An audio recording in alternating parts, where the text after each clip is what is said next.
आंसू देहु लेहु सब सवत हलासू। कल कितना शुभ दिन है, मेरे दुलारे राम का कल राज्याभिषेक होने वाला है। मैं बहुत दिनों से सोच रहा था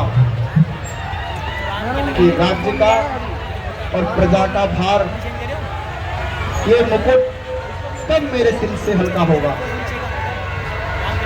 आखिर परमात्मा ने मुझे वह शुभ दिन दिखा ही दिया। मैं अपना राज मुकुट अपने राम को देकर समस्त जिम्मेदारियों से निर्वाह हो जाऊंगा।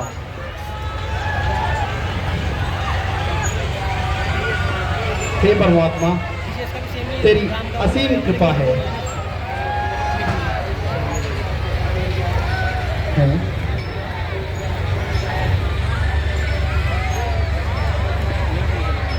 यह आभूषण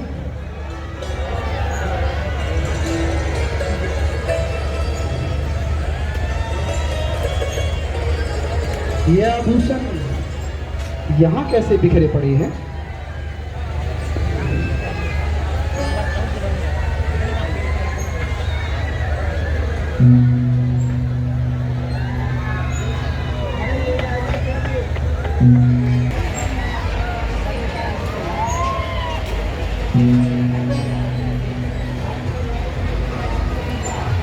हैं मैले वस्त्र पहने, आभूषण बिसराए,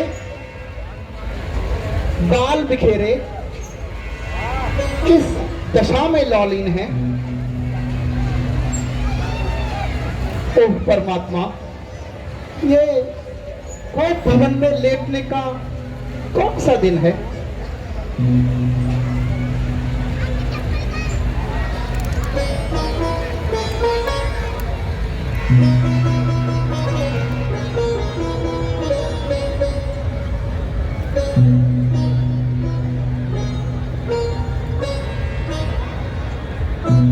कौन?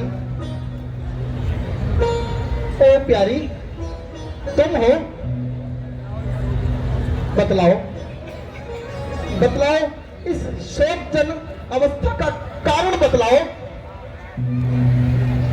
क्या है, क्यों रंग तन का मैला, बिगाड़ा सारा श्रृंगार अपना, उतार डाले हैं सारे आभूषण, बदल दिया व्यवहार अपना। प्रिय कैकेयी, पड़ी हो कौन सी उलझन में तुम, मलिन शोभा है क्यों बदन की। सुना दे रानी, सुना दे सारी को, आए जो लगी कमल की।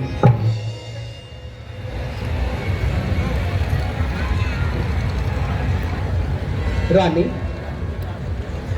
प्रिय कैकेयी, क्या तुम्हें याद नहीं कि प्रातःकाल राम का राज तिलक होने वाला है। घर घर में बधाइयां जा रही हैं, नगरी की शोभा बढ़ाई जा रही है। फिर तुम इस मंगल में अमंगल क्यों कर रही हो देवी? ऐसे शुभ अवसर पर यह दशा क्यों बना रखी है प्रिय कैकेयी?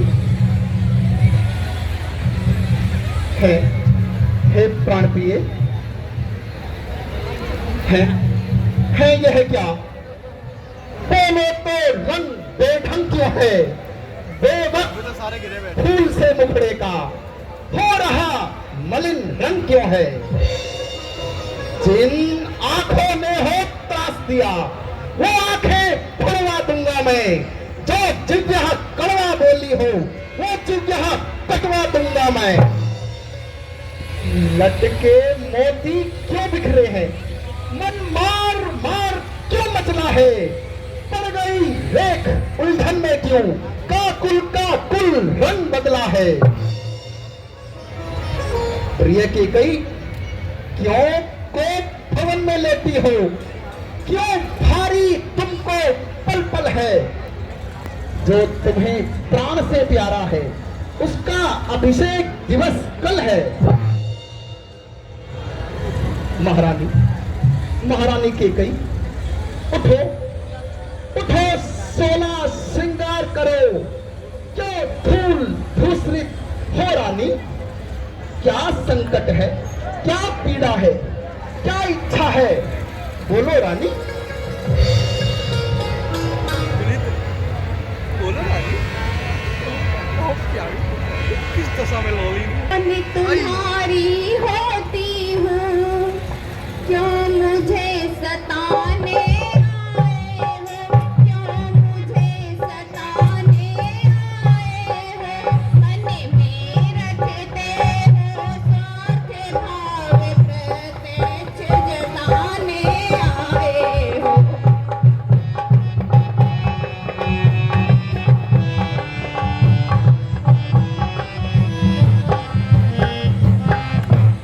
इस जग में कौन हुआ किसका, सब मुँह देखे की चाहत है, सब मुँह देखे की चाहत है। मैं वही तुम्हारी प्राण प्रिया, जिससे पूरी अपनायत है।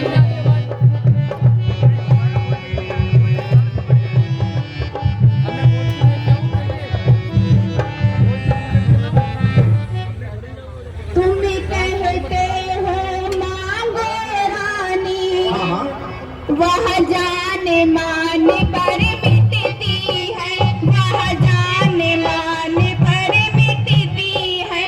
बिन मांगे मोती मिलते हैं, मांगे से भीख न मिलती है।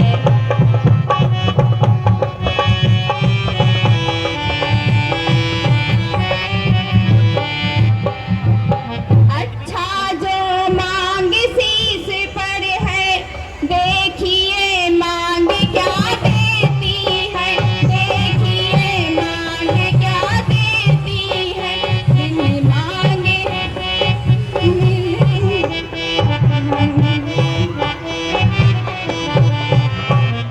रानी जी, पूछो अपनी निपतियों से, पूछो अपनी निपतियों से। प्रीतम की प्रिया इन्हीं से हो, भरती हो इन्हीं मोतियों से।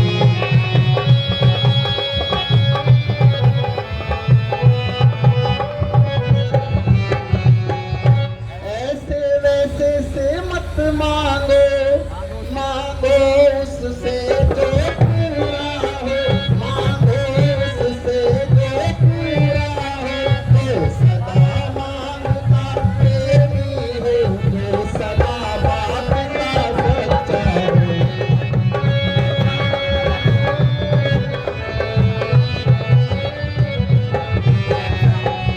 अच्छा प्रिय, अच्छा ये कविता जाने दो, बतलाओ तो क्यों रूठी हो, बतलाओ तो क्यों रूठी हो। तुम तो फूलों सी हंसती थी, क्या हुआ इस समय रोती हो।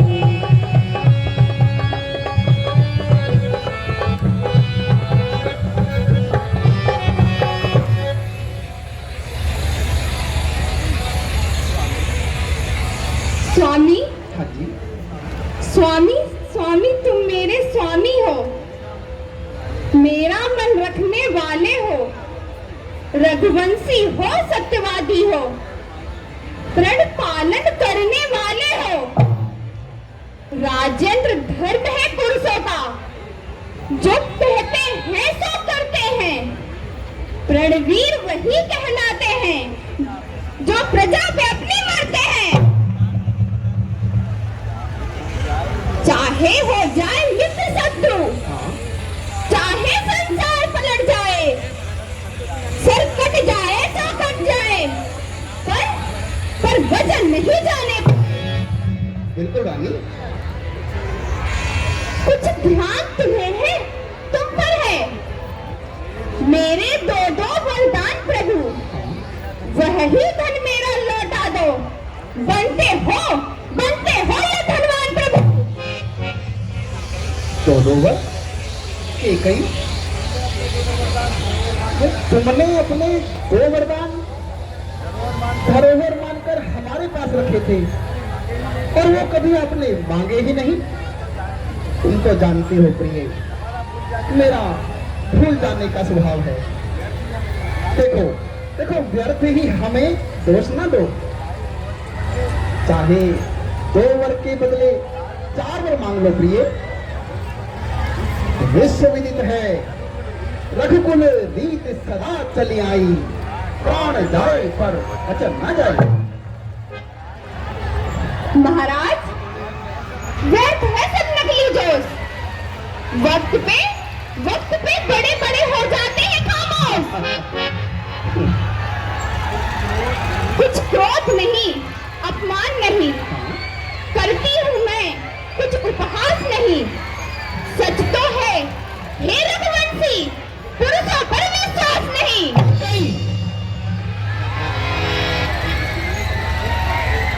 चिकनी चुपड़ी बातें कहकर मुझ अबला को मत बहलाओ। सच्चे गर हो हे रघुवंशी, सौगंध राम की खा जाओ।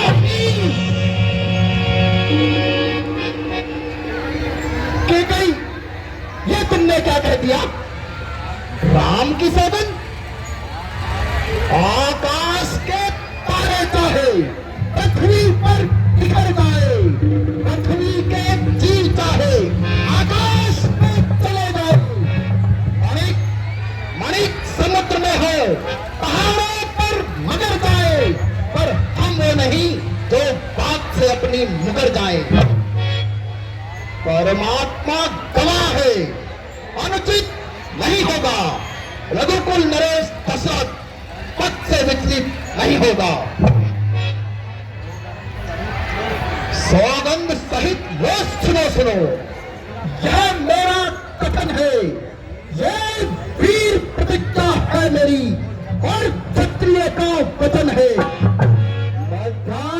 मेरी बात का यह राजभवन है, साक्षी है यह आकाश, यह पृथ्वी है, पवन है।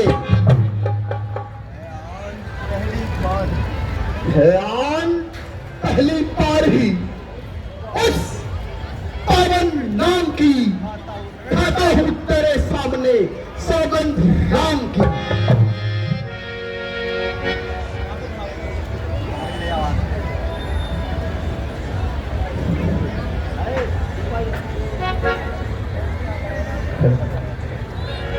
विपद बीज बरसारी तू चेरी, भुवई को मत घेरी।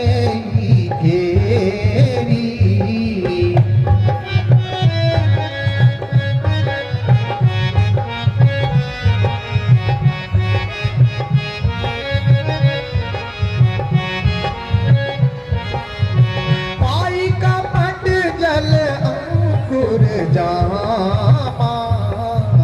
पर दूदल दुख फल परिणामा।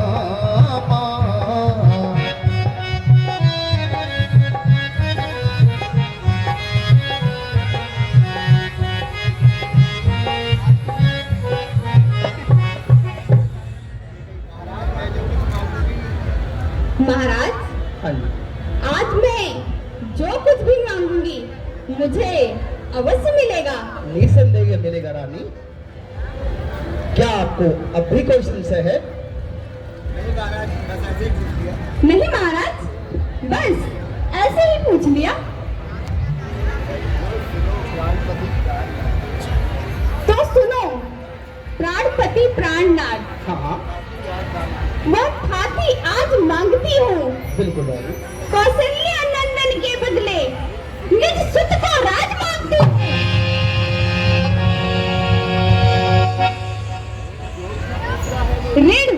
ऋण जो कि दूसरा है मेरा, तो सुन लो, कंपित मत होना। क्षत्रिय नरेश कहलाते हो तो सबसे वंचित मत होना। राजा जो राम हो रहा है वो राजा कल ही से 14 वर्षों से तब से बनकर वनवासी हूँ।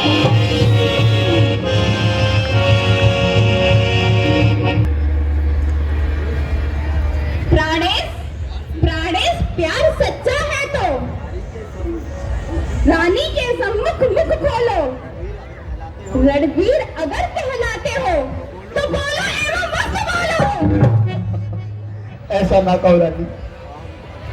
आह विधाता, मेरा मनोरथ रूपी कल्पवृक्ष जो फल फूल चुका था, इस केकई ने उसे मस्त पत्नी की भांति अपनी सूंड में लपेटकर जड़ से उखाड़कर फेंक दिया। महाराज, क्या महाराज, क्या भरत आपका पुत्र नहीं? रानी, क्या आप मुझे बाजार से खरीद कर लाए थे? ऐसा क्यों कहते जब मेरे हो? वचन आपको तीर के समान चुभने लगे।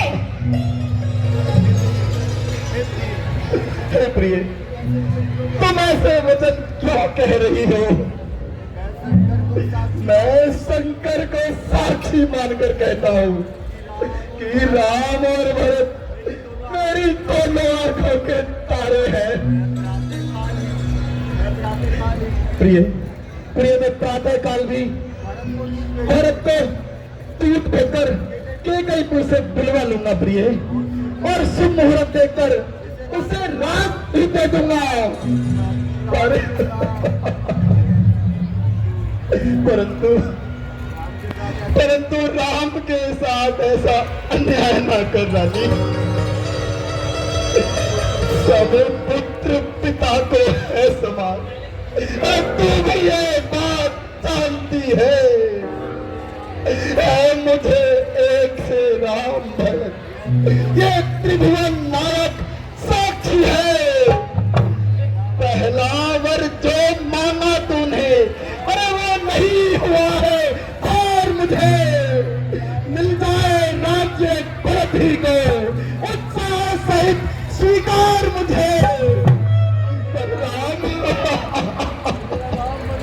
पर मेरा राम वनों में वास, और वो भी 14 वर्षों को।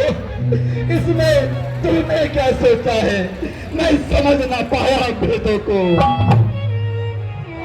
रानी, रानी ले राज्य भरत ही को, पर और दूर व्यवसाय न कर। ए राम, कौन सा दया पात्र, उस पर इतना अन्याय न कर।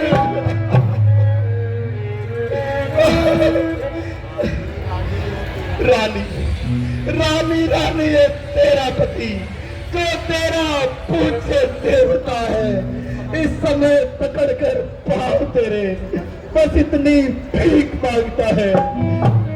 तपसी होकर भी दूर ना हो मुझसे आनंद धाम मेरा।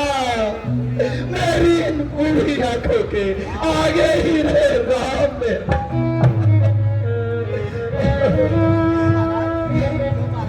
क्या महाराज, होश क्यों जाते रहे? क्या रघुकुल की मर्यादा झूठी हो गई? रानी, रानी, सुनते ही कलेजे में बाढ़ सा क्यों लग गया?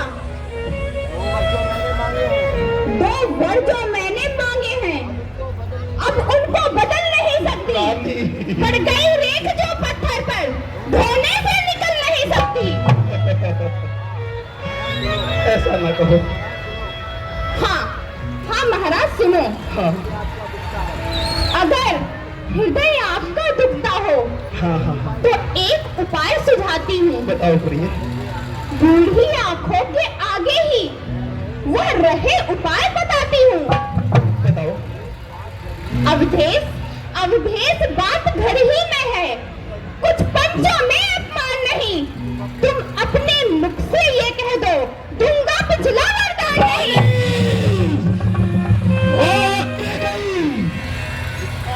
धिक्कार है, ओ नीच बुद्धि वाली नारी, तुझे धिक्कार है।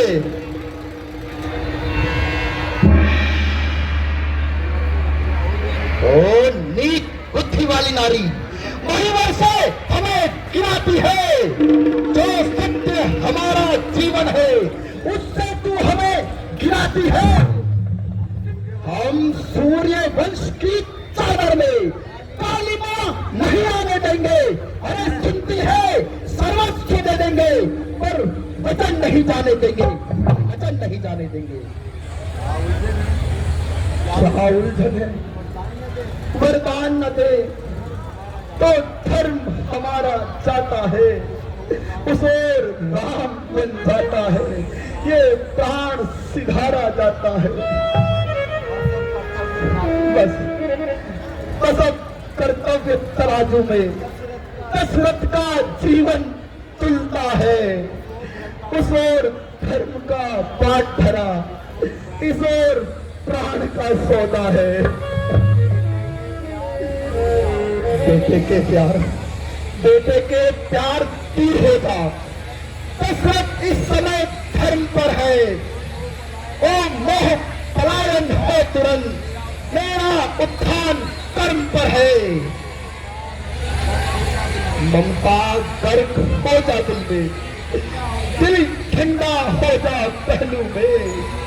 ओ बूढ़ी आंखों की आशा, क्या तू भी सो जा पहलू में।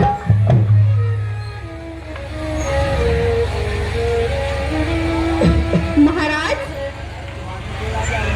सत्यवादी थे राजा हरिश्चंद्र, जिसने सत्य जाना संकट में, जिसकी सच्चाई का चिराग जगमगा रहा मरघट में।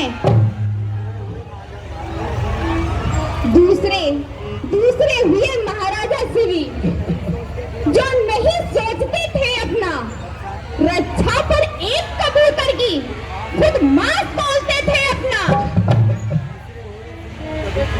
तीसरे हुए श्री युद्धधीर जी, जो सेरा दान कर लेते थे, जब आकर इंद्र मांगता था हड्डी अपनी दे देते थे। मैं तुमसे हरिश्चंद्र जैसा हड्डी का मैं तुमसे हरिश्चंद्र जैसा मरघट का वास न मांग रही, मैं मांग रही हूँ अपना कर्जा, जो देना तुमको वाजिब है। तुम हरिश्चंद्र के कुल से हो तो दे दो वही मुनासिब है। रानी, तू सूर्यवंश के लिए कुल्हाड़ी ना बन। अरे तू मेरा मस्तक मांग ले, मैं एक क्षण में बिना विलंब के तुझे काट कर फेंक कर सकता हूँ। पर राम के वियोग में मुझे तड़पा कर ना मार, वरना मेरी छाती जलती रहेगी। छाती जलती है तो जलने दो। रानी, तुझे तो राम का बस वनवास भाया है। होनी प्रबल है, उसी ने अपना रंग दिखाया है। और मिलेगा क्या तुझको राम को वनवास दे करके? है जो कौशल्या को राम को राज दे करके। क्षमा कर दे महारानी, क्षमा कर दे, रहम कर दे मेरे इस रोने और बिलखते पर। तुम्हें क्या लाभ है स्वामी समय के व्यर्थ खोने पर? राम राज्य स्थापित करने चला था दशरथ। अब प्रातः काल को ही राम को वन भेजना होगा। यश और कीर्ति सब जो उम्र भर कमाया था अब जग हसाई होगी। अब जग हसाई होगी, जग हंसी होगी।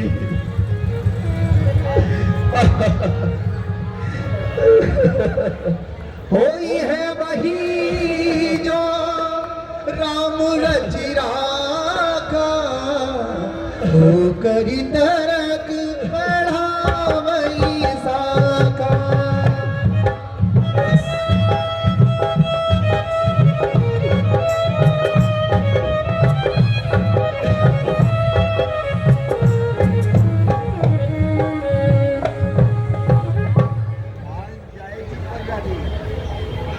जान जाएगी पर रानी, ये आन नहीं पाएगी।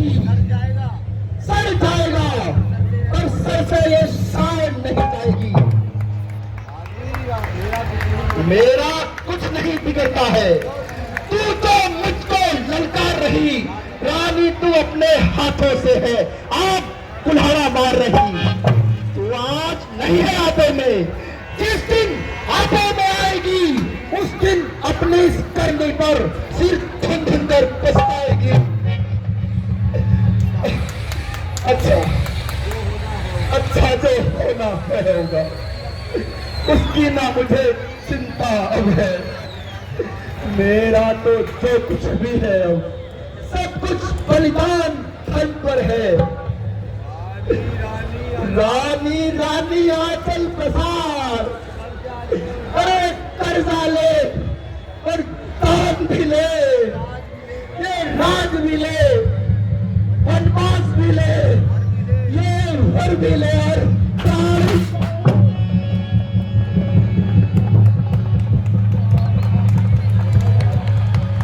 रघुकुल रीत सदा चली आई, प्राण जाई पर वचन न जाई।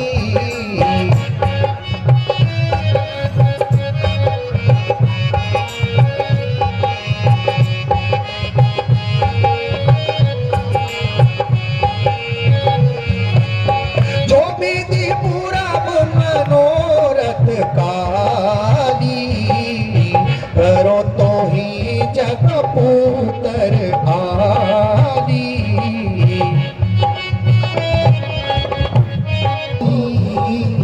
राज करत निज कुमत विमोही।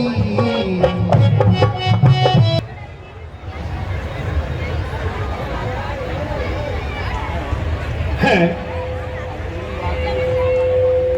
अंधेरी रात में चल बनाने वाले शीश महल की यह दशा, आंखों को चकाचौंध कर देने वाले राजमहल की यह दुर्दशा। विधाता खैर तो है,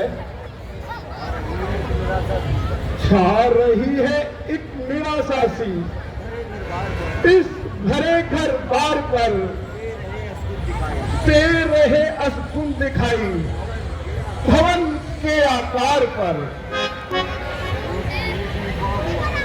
शोक में डूबा हुआ आतान नजर सारा महल। हे प्रभु, एक रात में ही हो गया कैसा बदल।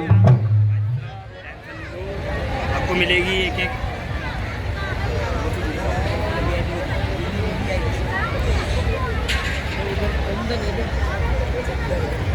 वाला है। तो राजमहल में धीमा धीमा दीपक टिमटिमा रहा है, चारों ओर निराशा का अंधकार छा रहा है। ओह, ये तो महाराज है, पृथ्वी पर पड़े बिलबिला रहे हैं और राम राम की रट लगा रहे हैं। बंद तो ही है। सिर पेच कहीं और ताज कहीं, बिखरे माला के दाने हैं, कुछ होश नहीं इनको तन का, बस गम की चादर ताने हैं। आभूषण सब पिसराए हैं और शोक का है श्रृंगार किए, आंखों से छलकते हैं आंसू, ये क्या सुनकर तार किए। महारानी जी, आपने ये कैसा स्वरूप बनाया है और महाराज को इस संताप ने सताया है। मंत्री जी, पहले राम को बुला लाइए, फिर सब ज्ञात हो जाएगा। जैसी आज्ञा महारानी।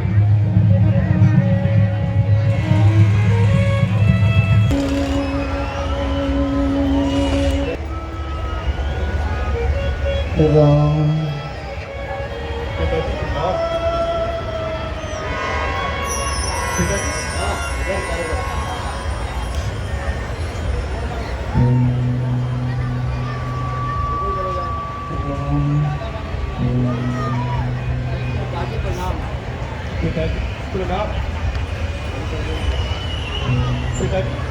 ये कैसी दशा है? आहा, बोलते भी नहीं। लगता है कोई वहां तो है। ये तो मुझे देखते गले से लगा ले रहे थे और संसार के सारे दिन दिखा देते थे। बेटा, क्या कारण, क्यों तुम्हें मूर्छा आई? क्या किसी रोग ने घेरा है या कोई विपत्ति आई है? मंत्री, मंत्री, माता, माता, ये ऐसे क्यों बुलाए? क्या मुझसे कोई अपराध हुआ जो मेरे पिता रिसाई हैं?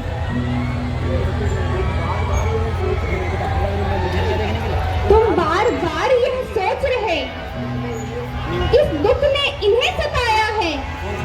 इसका कारण बतलाने को मैंने ही तुम्हें बुलाया है ज्ञात तुम्हें तुमसे इनको अत्यधिक प्रीत है, ममता है। ये उसी मोह का चक्कर है जो इनकी बुरी अवस्था है। 2 वर देने का वचन मुझे अवधेशन ने दे रखा था। जब समय हुआ तो मांग लिया जो कुछ मुझे मांगना था। मांगा या तिलक भरत को है, 14 वर्षों का वनवास तुम्हें। यह सुन राजा मूर्छित हुए। इच्छा थी रखे पास तुम्हें, पर हुआ वही जो होना था। पूरी हो सकी ना इच्छा इनकी। तुम अपना धर्म समझते हो तो शीश चढ़ाओ आज्ञा की। अहो बात, ये तो बहुत ही अच्छी बात। इसके कारण दुख मनाने की कौन सी बात है?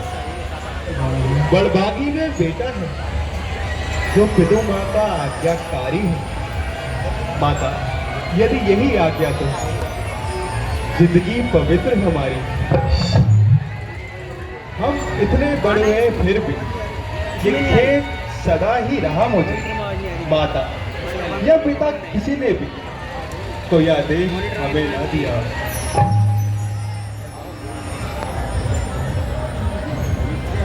निश्चय है आज स्वर्ण अवसर आज्ञा हमको देती है माँ। है आज हमारा अहोभाग्य हमसे सेवा लेती है माँ। हम स्वयं विचारा करते थे थोड़ा सा समय वनों में दे, तब तक जानेंगे दुख क्या है जब जीवन दुखी जनों में दे। माता, सच कहते मन की कहते, है तिलक बहुत ही भार मुझे। मैं भरत प्राण प्यारे को इसमें आनंद अपार मुझे। हाँ, चिंता है तो कुछ ये कुंवर की आज दशा इतनी अचरज है क्या? इतनी बड़ी बुरी दशा इनकी संभव है बात कुछ और भी है जिसका आघात करारा है। मालूम हमें ये होता कुछ अपराध हमारा है।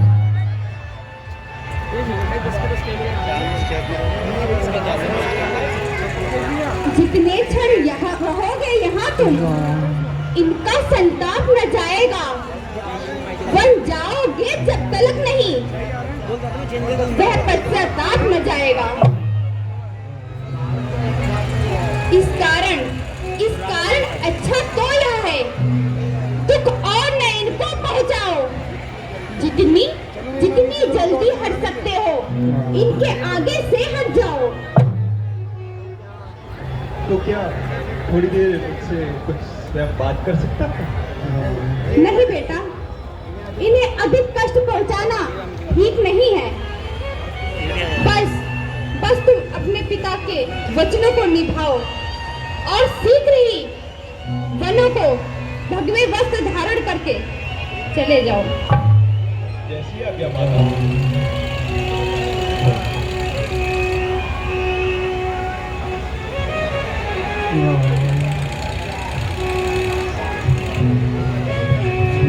करुणाम दूराम सुभाओ, प्रथम दीख दुख सुना न काहू।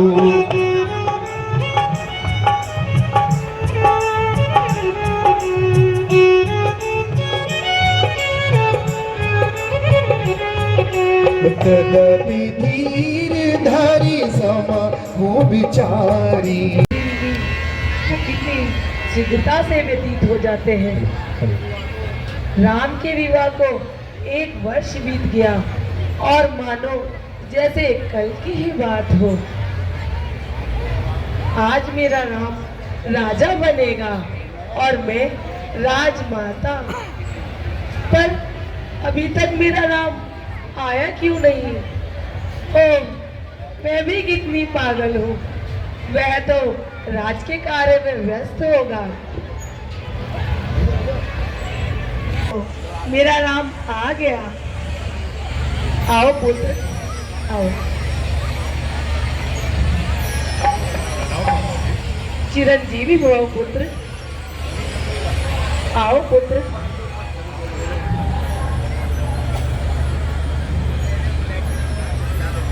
पहले कुछ भोजन पाओ, फिर आनंद से राजगद्दी संभालो। बस माता जी, बस माता जी, खान पान की क्षमा कीजिए और शीघ्र ही वनगमन की आज्ञा दीजिए। है? ये क्या सुनाई? इसने तो मेरी सुधुर ही गवाई। बेटा, क्या बात है? जरा खुल के तो बता।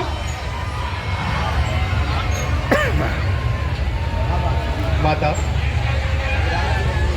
अब राज के बदले राम को बन जाने की तैयारी है, इसलिए यहाँ ठहरना पल पल भारी है। आखिर ऐसी क्या बात हुई? मुझे कुछ खोल के तो बता बेटा। सुना है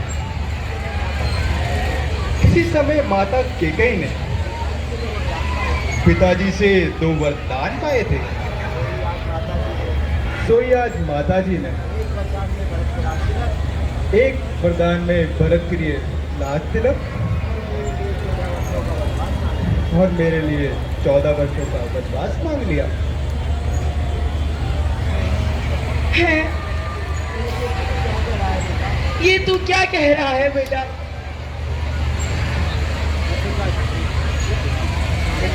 माता जी, महाराज की आज्ञा मेरे और आपके लिए शिरोधार्य है, इसलिए वन जाना ही अनिवार्य है। अच्छा बेटा, यदि महाराज ऐसा ही चाहते हैं तो मैं कब रोकती हूँ। किसी का दोष नहीं, केवल अपने भाग्य को कोसती हूँ। परंतु बेटा, अपनी माँ के आंसुओं को तो देख। तेरे बिना मैं कैसे जीवित रहूंगी? नहीं मेरे लाल, नहीं, मैं तेरे बिना जीवित नहीं रह सकती।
कभी चीनी हो पुत्री।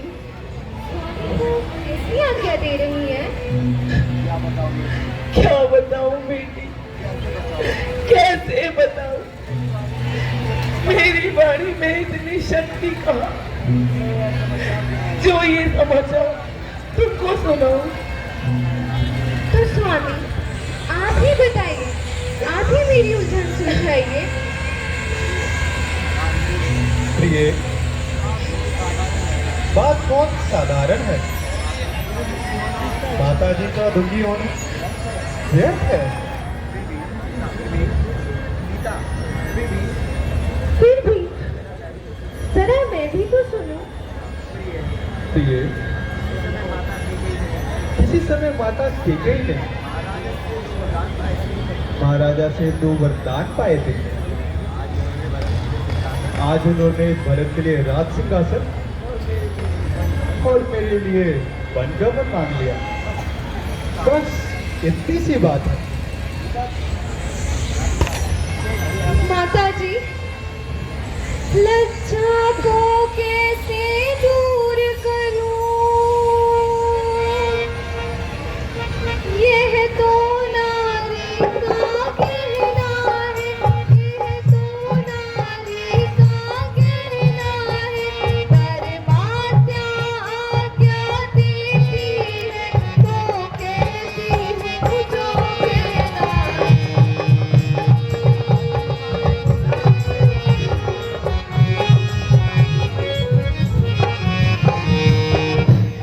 मछली माने कौशलपति से वरदान ले लिए तो चुन के, वरदान ले लिए तो चुन के। पहला तो राज भरत को, दूसरा वनगमन के।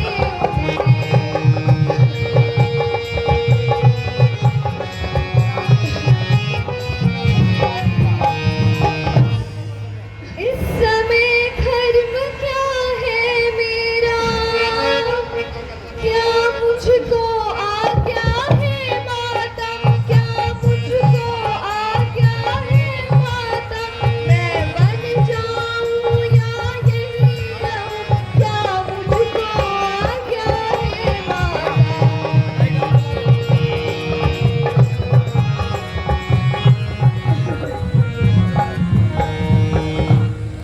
एक पत्नी के लिए एक पति सर्वस्व है, सबसे बढ़कर है, सर्वस्व है, सबसे बढ़कर है। लेकिन मृत्यु सास माता इससे भी ऊपर चढ़कर है।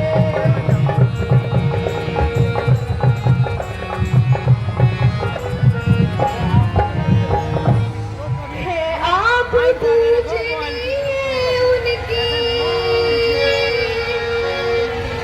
जिनकी यह तुच्छ पुजारन है, जिनकी यह तुच्छ पुजारन है। इसलिए आज्ञा की भिक्षा नीति को घड़ी बिठार है।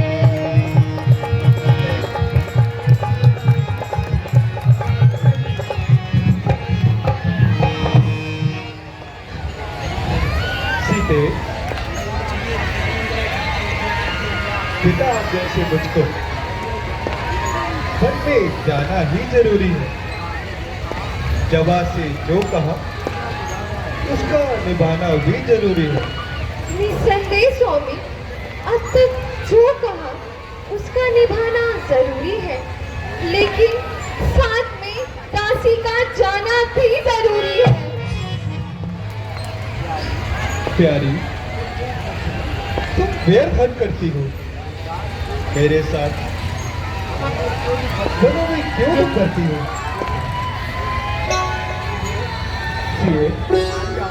सीए मान जाओ, ये जिद छोड़ दो। व्यर्थ हट ना करो सीए। नहीं स्वामी, मैं भी आपके साथ जाऊंगी।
जिस प्रकार जीवन के बिना शरीर और जल के बिना सागर सुमोहिन होता है, उसी प्रकार स्त्री का जीवन पति के बिना दुखी और बलहीन होता है।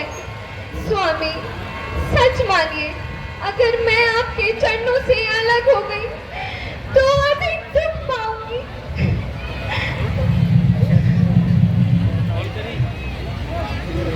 प्रिय, हेलो हेलो, जैसे आमों के बाग में रहने वाली कोकिल वन में महान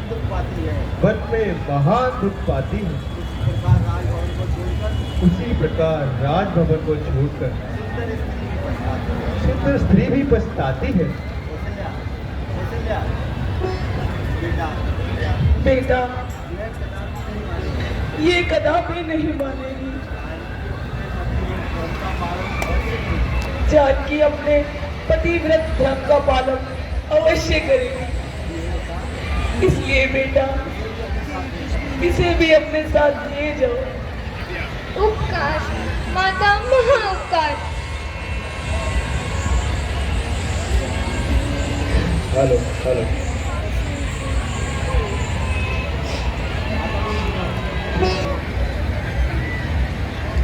प्रणाम माता जी। चिरंजीवी भव। प्रणाम भैया। प्रणाम माता जी। यश प्राप्त करो। भ्राता जी, मुझे आपके वनगमन का समाचार मिल चुका है।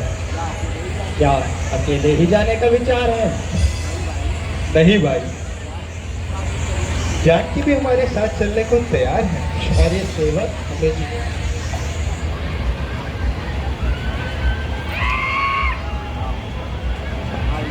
भाई, तुम अभी बालक हो।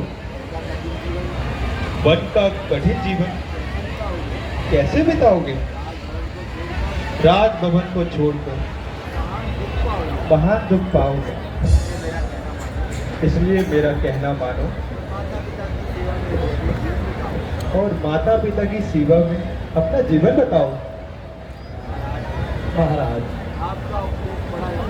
आपका उपदेश बड़ा हितकारी है, किंतु किंतु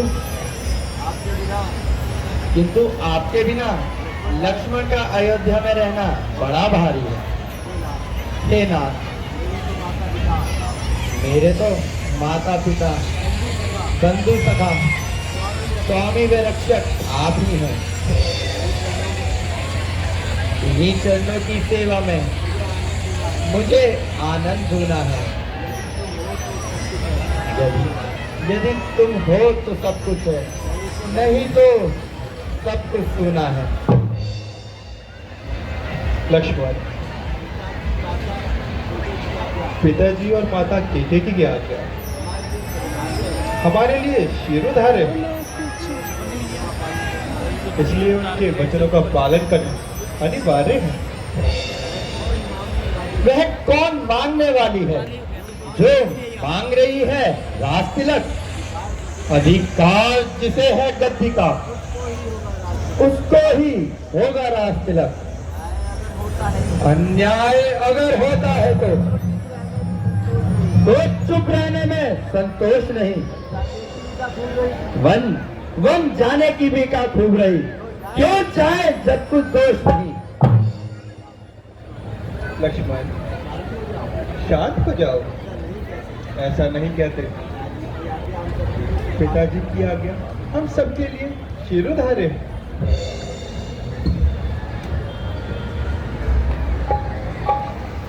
राम, यह तुम्हारी बात कदापि नहीं मानेगा, इसलिए इसे अपने साथ ले जाओ। जैसी आज्ञा माता।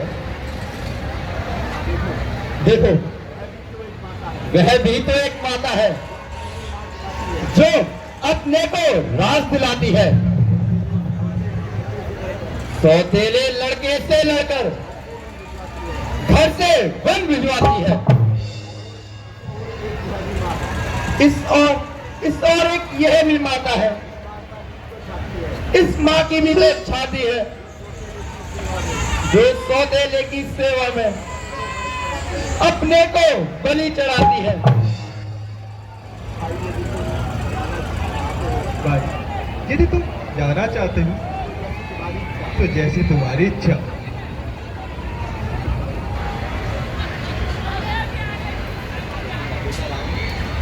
बेटा राम, परंतु मेरी कुछ बातें ध्यान रखना।